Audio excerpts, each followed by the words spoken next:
Round 14 of this year's championship sees the WRC circus head to the Antipodes and the heat and gravel of Rally Australia, where teams face the daunting task of getting to grips with stages that are unlike any others on the calendar. Australia is unique in the bauxite type material that the gravel is made up from. It forms a small round ball bearing type surface almost.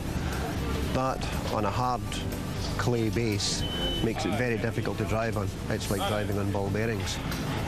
As a result, the tyre tends to move around on the surface a lot, so you need to play with the tread pattern to try and create a means of moving these ball bearings off the surface. So exactly what can be done to ensure maximum grip on such a troublesome surface? This is our base gravel tyre, as we use on all rallies.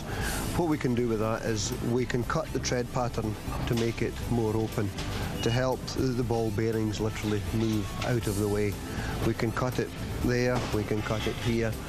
It varies from section to section depending on how bad the road is. The road does clean with the passage of cars, so for Marcus, for example, in Australia, first car on the road, we'd need to do a very heavy cut.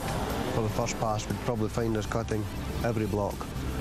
On the second pass, when it comes to them, the stages are cleaner. It's not just so needed. Although famous for its blistering heat, it's not unknown for the heavens to open in Perth. In Australia, if there's a small amount of rain, it's actually better for the tyre because it pushes these ball bearings into the ground more. It's when Australia's really dry that you have the problems with the loose gravel. Dampness that goes in and the grip is better. But then you've got to look at different compounds on the tyre because obviously when it's wetter it's also cooler. So you need to look at coming down a compound, and then it gets complicated if you try to cut that. It means a lot of work, it means a lot of last-minute cutting once you finalise the compound, because you don't have that many tyres to play with nowadays, so you've got to leave the decision until the last moment. So with some tough tyre choices to make down under, does Ford's tyre guru think that Marcus Gronholm can triumph on the Australian gravel?